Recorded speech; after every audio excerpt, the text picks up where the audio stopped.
I've noticed that most major media outlets have already begun referring to Joe Biden as president-elect. Funny, I thought this was the era of rigorous fact-checking. Are any of those stories being flagged, branded, or banned by Twitter and Facebook as disinformation? I dare not ask because I expect a rational response, but just to point out that Biden is not the president-elect just yet. Now, for those who have accused me of naming Biden as president-elect in my monologue over the weekend, you didn't hear me say that. This is what I said. Well, Joe Biden has been declared the winner of the hard-fought election, so he and Kamala Harris will be headed to the White House in January. But it is reported that he's not going to use the Oval Office because there's this really cool basement at the White House, and he feels more at home there, so that's where he'll be working. Now, as we tape our show, we still don't know for certain who won. Will Joe Biden be declared the winner after all the legal battles? Will he be inaugurated in a parking lot with a handful of cars honking at him while he screams into a microphone? Let me spell that out. He's been declared the winner by the media. He is the presumed winner, but we don't know for certain if he's actually won yet. Now, if that doesn't make my position a little clear, keep listening. He is currently ahead in the unofficial count of electoral votes, but the media, they do not determine the winner of presidential elections. State officials, the Electoral College, and Congress do, and the electors don't even meet until December the 14th. Even the president of Mexico said he would not congratulate Biden on winning until it's clear that he did. Maybe Trump lost, or maybe this is just an overhyped media story about Trump's demise that will turn out to be fake news. It'd hardly be the first time. In 2000, it took 37 days for all the legal issues to be settled. And I assure those of you too young to have been around that none of these media outlets referred to George W. Bush as president-elect until the results were official. As Al Gore said back then, once we have that full and accurate account of the ballots cast, then we will know who our next president is, and our country can move forward. Talk about an inconvenient truth. Look, this is not a partisan issue. It is a matter of objective fact. But then reporting objective facts is so last century. Now, there are a lot of claims of vote fraud flying around. I want to urge you to be cautious in what you believe. Some of these may turn out to be serious, and others may just be some internet spread conspiracy theories from unreliable sources.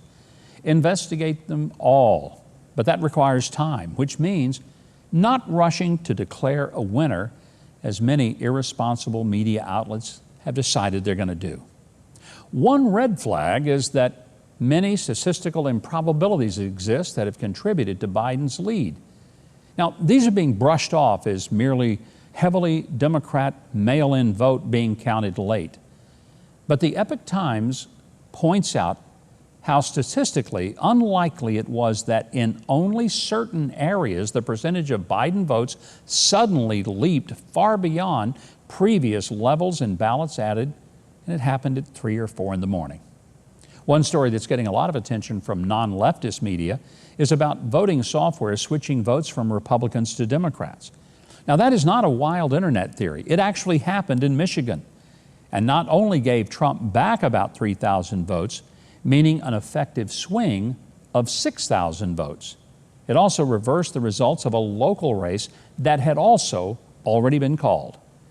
Now, it's been brushed off as an isolated glitch that was caused by a local programmer's error, but there are claims that it might be a little more widespread. And the real glitch was that it got exposed. Look, I'm not screaming, vote fraud. I'm just saying, shouldn't we investigate such a mysterious occurrence before we declare Joe Biden to be president-elect? On another note, still picking through the results from last week's election, the voters of Colorado passed by a 52.2% margin a resolution that would award all of their electoral votes to the national popular vote winner in presidential elections. Now, what this means is that a majority of voters in Colorado just voted to give away their state's voice in choosing a president to New York and California. I'm assuming this would never have happened before they legalized marijuana. But here's a bit of more heartening news.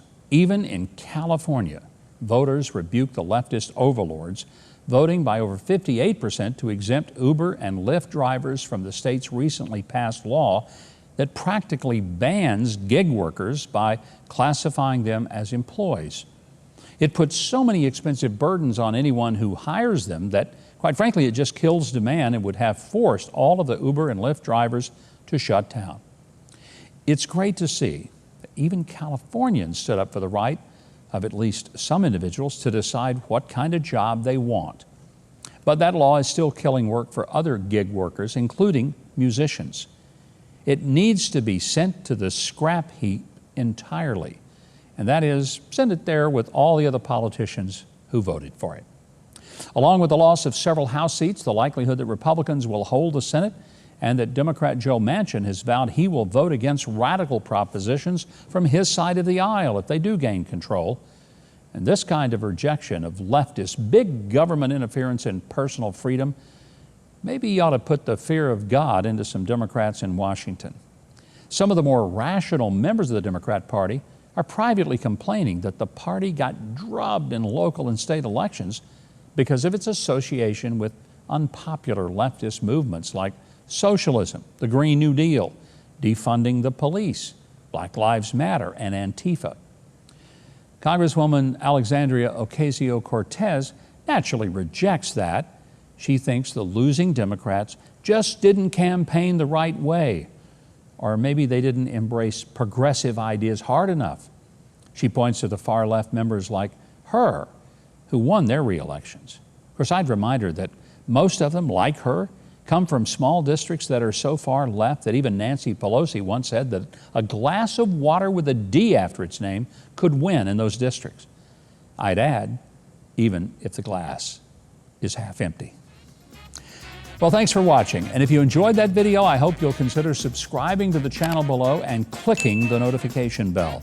Please leave a like and a comment, and share this video as well if you really enjoyed it. And of course, you did. And if you want more of my news analysis and commentary, sign up for my newsletter at MikeHuckabee.com. It is absolutely free. And that's it for this edition of The Breakdown. I'm Mike Huckabee.